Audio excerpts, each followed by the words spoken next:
Welcome back to another episode of the Pax What She Said podcast. I'm one of your co-hosts, Maggie Loney, joined as always by Perry Goldstein, celebrating the coveted Victory Friday.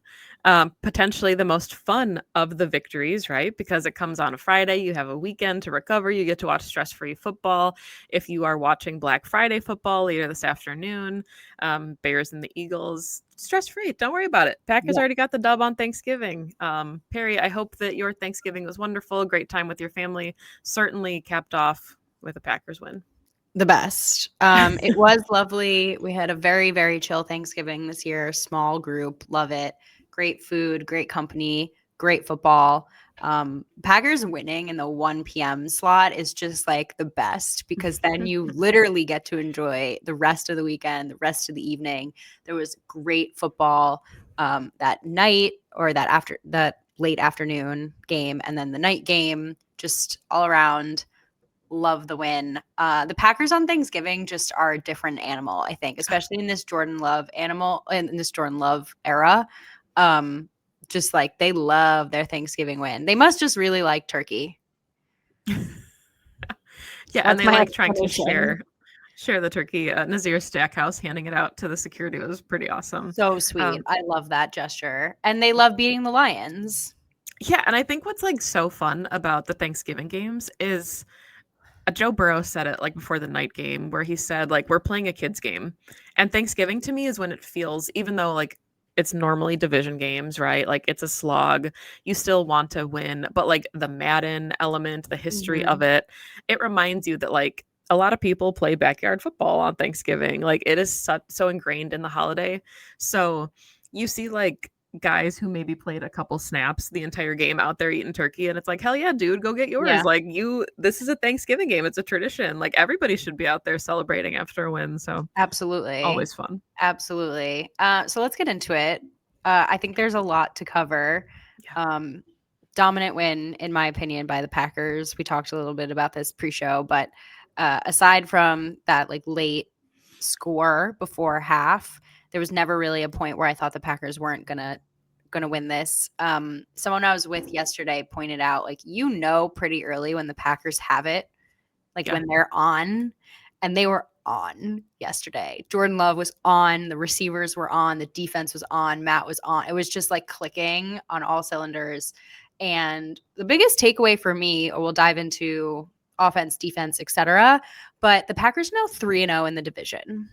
They've beaten the Lions twice. They've beaten the Vikings. They obviously still have the Bears to go, and then another Vikings game. In my opinion, if they go 1-1 against the Bears and beat the Vikings, which feels like the most likely scenario, like they're in the driver's seat for the division, and they're looking like the most dominant team in the division. So I mean, that's huge. Like there's not even a tiebreaker here with the Lions, who are still outside of the playoffs looking in. And they must feel very, very good after the last 2 weeks, especially a short week, going 2-0 against the division. Yeah, and I mean, I think that was the narrative last season, right? Like 1-5, you're a blocked field goal away from going 0-6, winless in your division. And Mike McCarthy always used to say, like, if you can win all your home games and split your road games, like you take care of the division first, that is the most successful path to the playoffs. And we're seeing it happen for the Packers this year. Like, kind of weird the way that they've played at home, some of the games that they've dropped. But outside of that, going into Detroit on Thanksgiving, I think they're on a 3-game win streak. They're putting up points, and like you said, we'll get into the offense, but the ascent that we're seeing right now is exactly what you want to be climbing. And I think somebody posted a Bill Belichick tweet or a quote where he would always talk about, like, who your team is around Thanksgiving. Like, that's when you figure it out. And if this is who the Packers are, is what we saw on Thanksgiving, then they should feel pretty good about their shot at getting into the postseason and making a little bit of noise while they're there. Exactly. They're really putting it all together. I think a lot of the issues that we saw in the first half of the season that we've talked about, the drops, the shooting themselves in the foot, the penalties, the self-inflicted wounds, we're starting to not see less and less of them game over game, right? There was some things in the Giants game, but they ended up pulling it out. There was a lot less in the Vikings game, and this game, in my opinion, was like near perfect. You're never going to expect, a game is going to go it's going to have its variables. It's not going to be perfect. This was about as perfect as one can get, especially playing one of the more dominant teams in the league. To me, I wasn't expecting to start with defense, but the statement's going to come out of my mouth. Holding the Lions offense to 21 points is a win, in my opinion. That is a huge, 24. Sorry, right? 24. 24. Yeah. Sorry. I just finished my rewatch. Like, I don't know why that came out of my mouth. Still, the statement stands, holding the Lions to 24 points. This defense should feel really good about this performance. Yeah, and I mean, I think we can start there. Let's start with the defense. Save the offense, but I thought, like, by all accounts, to your point about penalties and cleaning things up, like, it was a clean game by both teams. The Packers had 3 penalties for 20 yards. The Lions had 5 penalties for 22 yards. Like, they certainly were letting them play on Thanksgiving, and I think that the Packers put a lot together that we have been missing. Certainly, you would like to see some of the tackles cleaned up on defense. I had put on Blue Sky that Carrington Valentine was going to be my pick for a breakout game. That was about the opposite, right? Based on his performance. But I really thought, for not having any turnovers, yes. They played about as well as they could have against such an explosive offense. And granted, the Lions lost Amon-Ra St. Brown very early. I think that certainly altered things, but Jameson Williams had a career day. They still had Jahmyr Gibbs. And I think that, too, is a testament to both of these teams. Like, for both of them being banged up, I thought that both teams played pretty efficient football. So the fact that the Packers defense was able to capitalize to the tune of 5 sacks, 2.5 from Micah Parsons himself, it's just a really fantastic 3 sacks, not 3. not 5, Yeah, but, I was going to say they counted 3. You make a really good point about, like, it was clean on both sides. I mean, the Lions are one of the least penalized teams in the league right now. They're very, very clean football, and the stats show it, right? They both punted twice. They both 3 penalties, 5 penalties, but almost equal yardage, no fumbles, no interceptions, almost equal time of possession, almost the same amount of tackles, the same amount of field goals made. So this was a very even game. It was really just about who could execute in the big moments. And I know we're going to talk about those. We have a few circled, but just really interesting looking at it from, like, this kind of bird's eye view perspective. And the stats don't tell the whole story of the game, of course, but no turnovers. Until you said that, I didn't even think about that. Like, each team had, like, equal opportunity and near equal, we can debate this, like, field position. Like, no one was ever gifted a possession to get. Both had to drive down the field and score. And I think the stat, at least, that stands out to me as, like, the game changer on the defensive side of the ball are the sacks. The Packers really, really made Jared Goff's day quite difficult. There were 2 sacks. Both Micah Parsons sacks were scary. I mean, I was like, Jared Goff looks terrified, as one should, being sacked by him. He's just on. This defense is so on, and he makes everyone around him better. It feels like that front unit are working in, like, such a cohesive, like, way. We always talk about the offensive line as, like, there needs to be, like, this level of, like, cohesion, like they're their own team. It feels like the defensive line right now is playing that way too. And I'm really glad you brought that up, because going into this game, we knew obviously that they were on their backup center. They'll get Frank Ragnow back, of course, wasn't available for Detroit, but he should be there probably next week, I would imagine. Right. But the Packers were without some dudes on their defensive line. Carl Brooks already was not playing. He was inactive. Lucas Van Ness was inactive. Quay Walker, who has looked nice blitzing this season, was also inactive. And then you lose Devontae Wyatt early to the ankle. And we haven't really seen an update on that quite yet, but by all reports, it does not look good. Yeah. So it's bad. Probably without him too. So when you lose those pieces, you're like, okay, that leaves you, Micah can kind of line up behind the nose, but you've got, like, Warren Brinson, Nazir Stackhouse, guys that haven't played a ton of snaps for you this season, Colby Wooden. And you're like, okay, well, Jahmyr Gibbs of all backs is probably not the guy that you want to be trying to tackle with the depth of your D-line. And they played so phenomenally. So well. And just, kept Goff on his toes the whole game. really just generated a ton of pressure, kind of moved that entirety of that interior of the offensive line for the Lions.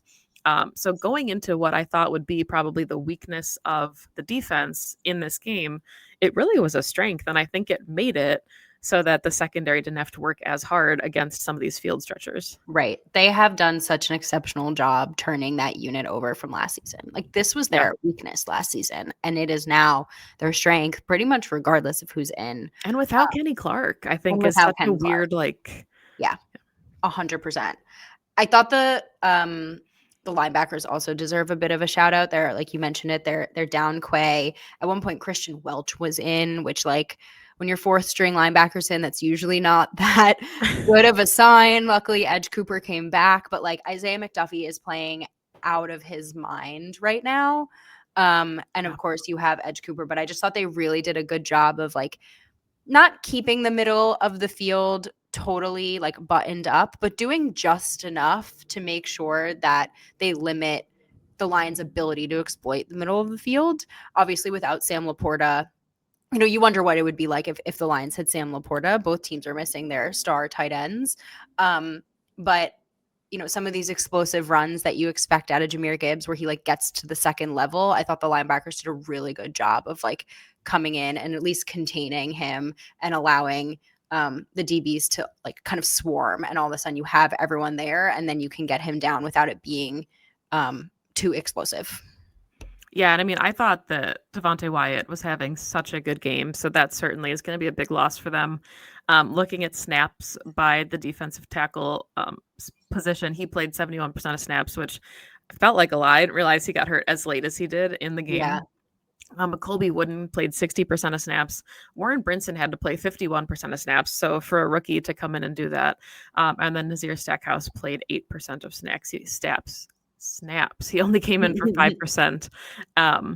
But yeah, I think that is certainly going to be something to keep an eye on moving forward against some of these really nice rushing attacks that they have coming up. But if you can do it against Jahmyr Gibbs, I think that You'll be should fine. okay. Yeah. But certainly getting Carl Brooks back and a healthy Lucas Van Ness will go a long way towards mitigating some of that. Absolutely. Help is on the way for sure. Yeah. Should we flip it? I guess really quick. One more player who gets his flowers. It just has to be Evan Williams. He's so good. He's so good every week. So good. Yeah. But yeah, let's flip it. Talk about the offense. Because I think for all of the talk that we've had about how dominant this defense has been, obviously we saw them hold the Vikings to 6 points. The Lions have been a very explosive unit on offense all season. They're like second in the league in points for just running the score up on people. And the Packers offense said, hey, watch this. And after all of the drops that we've seen from the wide receivers and, just the inconsistencies, it felt like a vintage game where the receivers said, we are not going to let this damn ball touch the ground regardless. Dontavian Wicks icing the game, missing a shoe before he even pushed off. I was like, okay, like this is, they want this one. Yeah. Career day for Dontavian Wicks. Yes. 6 for 94, longest 30 yards. That's 6 out of 7 targets. I don't know what to say. Jordan Love looked so good in this game. He looked so good. I mean, 18 for 30, 234 yards, 4 touchdowns, 124.2 passer rating. I mean, an incredible day. Especially when, the rush game also looked good. So he wasn't even, it's not like he was throwing the ball like 55 times with like, he was just perfect on every throw, the accuracy. Obviously there were a few deep balls that I'm sure him and Christian Watson would love to have back, but I thought the Lions DBs, even down, a starter, had some really, really good plays on the ball. They made these receivers work for it. Which is why, to your point, the fact that they were able to succeed so much is a testament to them. It's a testament to Jordan. It's a testament to Matt LaFleur's play calling, which we will get to. A few I want to highlight. I'm sure you have yours. I want to highlight, we mentioned Dontavian Wicks, obviously the 4th down game ender. Christian Watson's, they finally hit that deep ball touchdown. 51-yarder. Oh my goodness. It's really nice to see them hit that, right? Because They try it a few times. It doesn't always hit. But when you hit those, every defense now has to be on their toes that that's going to come at least once a game. So really excellent. Obviously, you love the touchdown, but just like excellent for like the future of this offense as well. Luke Musgrave with a huge catch. I know that we've had, Big we've time. been very hard on him, but like I would love to see him get more involved in those types of situations. That's exactly what he's good at. And then Josh Jacobs. We missed him last week. Obviously, Emmanuel Wilson did an excellent job keeping up with him, but we finally saw multiple explosive runs early in this game. I think they're running behind the right side of that line so well. I don't know about you, but I think Anthony Belton's the guy there. Shout out Anthony Belton. Yeah, Shout out absolutely. Anthony Belton. And the explosive runs early just open up this offense. Like it just opens it up. They really, everything off of that, they look like themselves. So shout out Anthony Belton. Shout out Josh Jacobs for his early explosive runs. Just perfect. A monster game from everyone. Yeah, there was no rotating in this game. Like I think Anthony Belton won the job, at least for now. Like He deserves it. Right, and Jordan Morgan didn't play any snaps on offense. He played like 20 something percent of special team snaps, but that was it. And that's not what you want from your former first round pick, right? But if he becomes like your backup swing tackle until you figure things out with Rasheed Walker, like I think that has to be his role, right? Because Anthony Belton does is playing better and you need the interior of your offensive line to be playing this way. Sean Ryan too, I think continues to stack his success at center. And I know that he kind of earlier in the season was talking about not knowing what his future looked like in Green Bay. Like he's in a contract year. Well, things are going to get really interesting if he continues to play well at the center position. So yeah, just a really nice performance by that offensive line, which did not allow a single sack of Jordan Love. You know, you heard him yelling about it when he ran into the tunnel with Rasheed Walker. Like a very clean game from him. Didn't take any sacks. Didn't have necessarily a ton of pressure. I think they said there were like a couple hurries in the game, and that's about it. So, yeah, a really nice day from the offense. And I do think that it is worth now shifting a little bit to talk about the Matt LaFleur of it all. Okay. Because this just felt like a game where Matt LaFleur said, "Can everybody get off my back? Like, get off my back." How's this for aggression? And yeah, and I mean, I think it's so interesting because we talked about it pre-show. My concern going into this was that Matt LaFleur was going to try to match aggression by being too aggressive because that didn't really feel like his brand of football. And I thought, you know, if you get away from the Matt LaFleur brand of football, I'm not sure that that's the right strategy here. Like he makes his own decisions, as questionable as they are, and seemingly he decides when to take the points, when to go for it, and it makes sense, right? He was on another level yesterday, and I don't think anybody would have expected him on the 4th and 3 to be like, not only am I not going to run it up the gut, suckers, we're going to just launch it. Like that's trusting your quarterback. Right. The narrative that we talked about, like, is it a Jordan Love thing? And especially, you know, with a bum shoulder, not being able to maybe put things into some of those throws that we would expect him to, the way that he's been moving. Matt LaFleur said, okay, you know, they just absolutely dominated going into this one. They were 3 of 3 for 100% on 4th downs, 6 of 12, 50% on 3rd downs. Just really good job, Matt LaFleur. Yeah. The 3rd and 4th down are the story of the game, obviously, in this one, because, you know, Jameson Williams drops a wide open 4th down. Probably a touchdown. Right. And the Packers get, you know, a turnover on downs, get the ball back, no points. And on the flip side, we already mentioned it, but we're going to mention it again. You know, Dontavian Wicks has the game ender on 4th down, which was a very, very ballsy call by Matt LaFleur. I also thought the early touchdown on the 4th and 2, also ballsy. It's early in the game. You could easily just kick. It's a chip shot field goal for Brandon McManus. You technically didn't need to score on that one. You just need a 1st down at the 1. But I mean, at that point, what's the difference really? And so he went toe for toe with a very aggressive Lions team, and he said it actually. I don't know if it was post game or in a press conference later, like maybe this morning, but he said like, I play a game against a team and a coach that looks at this game in 4 downs, which we talked about in our Yeah. pre-show. Like that's how Lions play this game, and so I have to match that. Like I have to know who my opponent is, and I have to match that. Now, it doesn't mean being stupid or reckless, but it does mean we saw in the Vikings game. He was like, "Yeah, we're just going to take the points because I trust my defense." And he could have easily done that at the end of the game. It was 50-50 coin flip. You punt, you trust your defense the way that they've been playing to get a stop. But instead, he said, I like the way my offense has been playing, and we're just going to call a game right now. And I loved it. I loved it. Obviously, we're having a very different conversation if they don't convert. So it comes down to execution as well. And so it's a Matt LaFleur call, it's a Jordan Love throw, it's a Dontavian Wicks catch. Like all of that is why this works. But I think against the Lions, when you know that they're going to go and they see everything as 4 down territory, you also need to see almost everything as 4 down territory.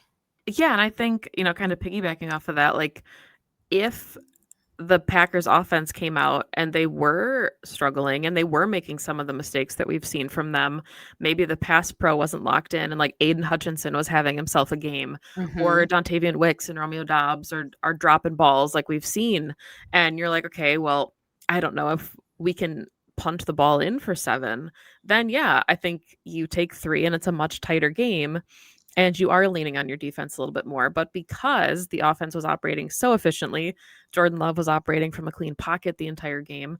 Your receivers had like sticky tape on their gloves. Like it made sense for Matt LaFleur to say, okay, like let's give the defense some time to rest here, knowing that we're gonna need to rely on them if this 4th down doesn't convert, and we're gonna, kind of put them behind the 8 ball and make them go make a play. But the offense, they handled it. I totally agree. I do wonder also if there's any thought process behind like the Lions who played an abnormally large amount of snaps in the Sunday game prior, right? They went into overtime. They were on the field a ton. If you're thinking about, my team's feeling good, we're well rested, like this team is gassed a little bit by the end of this game. I don't know at all if that's like a factor, but I was thinking that about that while I was watching. I'm like, this Lions team has played so many snaps in the last 7 days that the longer this Packers offense stays on the field, I think the easier and the better it's going to be for them. And it worked out on top of execution, obviously, because this is like an additional thought. Yeah, and I mean, I think what makes it so interesting too, not to get ahead of ourselves, but like going into like the Bears game next week at Lambeau, is that the Bears are playing today on Black Friday. So both teams get like this mini bye instead of, waiting for the Bears to play Sunday or Monday and then coming into Lambeau. Like the way the schedule worked out, everybody had a short week to deal with after Thanksgiving or playing on Thanksgiving. And now you get to kind of reap the rewards of, all right, we get extra time to rest. You're hoping in this 10-day span, right, that Lucas Van Ness can maybe play, Carl Brooks can play. Not to like circle back, but we're talking about the efficiency of this offense. You had Romeo Dobbs, Dontavian Wicks, and Christian Watson, and that was like it. I mean, Bo Melton played some snaps, Malik Heath played some snaps, but the offense put up 31 points. Jordan Love threw 4 touchdowns. Matthew Golden's coming back, obviously, potentially as early as next week. You're hoping Jaden Reed is back for the Bears game. Like Luke Musgrave is coming back. Like he's starting to emerge as another potential weapon. So they're putting it together at the right time too. And I think that matters for this football team. Is you talk about like connection with Christian Watson. If you have Matthew Golden on the opposite boundary, like also running a go route, like those things get really interesting. You have Jaden Reed in the seam. Like what this offense was able to do on a short week, missing so many pieces. Like you look at the depth chart and you're like, okay, who was left for them? Yeah. A wide receiver if Wicks wasn't having such a good day or Romeo Dobbs was not reliable. The fact that Watson had a touchdown, Dobbs had a touchdown, Wicks had 2, like it was a nice division of labor from that group. I agree 100%. I had a thought and it totally slipped my brain. Okay. Great job, Maggie. It's That was a turkey. thought. Just It's turkey brain. It's turkey brain. I promise. well, any final thoughts that we can just like talk through until your My brain brain nugget comes comes back? back. No. I mean, I remember it now. You mentioned a Bill Belichick quote, and they had a separate one that Tom Brady was sharing on the broadcast, and it was like, real football, real football in the season doesn't start until after Thanksgiving. Mhm. And when you were talking about like the Packers starting to put it together and getting their guys back and like just things starting to like coalesce at the right time, that made me think of that because it's true. I mean, you have to obviously spend the season putting yourself in a position to succeed. But if you're in the driver's seat for a playoff spot, which the Packers are, especially if you're in the driver's seat to win your division, which the Packers are, to have them start to ascend in this way, like we're getting into the real football now. Like this is the time to get hot. Mhm. And it doesn't matter if you're hot weeks 1 through 6. If you start to, I mean, we saw it a couple seasons ago, right? When the Eagles just like totally fell apart towards the end of the season. Like now is the time. Now is the time. And I'm getting the sense that that's what the Packers are doing. Yeah, and I mean, I think that's such an interesting perspective because I agree. Like, you certainly don't want to taper off the way the Eagles did, and then you get bounced out of the wild card, and it's like, what was the point of even coming to the playoffs if this is, kind of the performance that you're leaving out there? Because we've seen Packers teams do that before, right? Like you Yes. you get to host a divisional round game only to put up like a goose egg kind of performance, but the first like 10, 11 weeks they matter so much because they have to prepare you for this push. But I do think that there's something to be said about like working the kinks out. Like, not that you're grateful for the losses, right? Because obviously you want your team to win every week.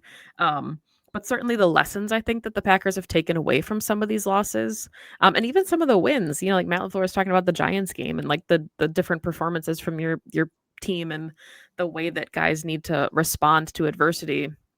I absolutely agree that like this is the time that we're going to start seeing that kind of come to fruition, and that's why the Bears game is going to be so interesting because I don't want to discredit the Bears. Like they have put together a very nice season. You don't get to be 8-3 Mm-hmm. just because the football gods decide like, you know what, you've had it hard for long enough. Like, they still are beating the teams that are in front of them that they're supposed to beat.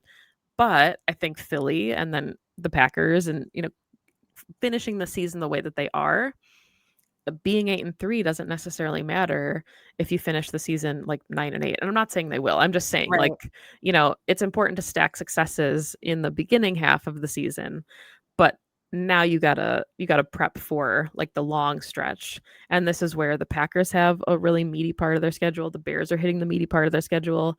The Lions certainly don't have a cakewalk. The Cowboys look really hot. They have the Steelers. They have the Bears in week 18. Like there's gonna be some really good football in these final couple weeks of the regular Right. season. I view this time of year, this time of the season, as like a time where momentum matters a lot. So, like, as you start to see teams like ascend and like they need these wins, they start stacking all the successes, you're like, okay, you're just like, you're gearing up. You're going Mhm. like from 0 to 60, and your push is to get to 120, right? Miles per hour once you hit the playoffs. And certain teams, like, they try to do that and they can't. Like, the Ravens I think about the Ravens, right? Lost to Joe Burrow, returned last night. Mhm. And they had, quote unquote, an easy schedule the rest of the way. Everyone was saying, like, if they can just, Lamar comes back, they could just win out, get to the playoffs. And it's not looking like that's going to happen for them, right? So it's about like the momentum of these last few games, because if your momentum is going in the wrong direction, um, it could lead to, I mean, even missing the playoffs, even if you're a good team. So it's going to be fun to watch over the next couple of weeks. And yeah, I'm excited. I mean, we're at December football, which is I know. crazy. And Matt LaFleur historically is very good in December, along with Jordan Love. Like Matt LaFleur's record in December is pretty exceptional. Um, It's Toyotathon, baby. um, yeah, I agree with you. I was gonna make another car analogy to just, keep everything going. But I think this is a good place to end it. We'll be back, of course, mid-time next week to preview Bears Packers at Lambeau Field. But keep it right here. Enjoy Bears Philly today if you're watching. Enjoy a stress-free Sunday. Spend some time, I don't know, go enjoy Small Business Saturday. We're supposed to get like a zillion inches of snow. So if you're traveling for the holiday, be safe if you're in Wisconsin or in the Midwest. I'm not sure how far the snow is stretching. We're projected anywhere from 6 to 19 inches, which is a very wide gap. So, oh my goodness. Everyone be safe. Yeah, good time to stay in and enjoy some football and some leftovers. But we'll be back. Packers Bears, best rivalry in sports.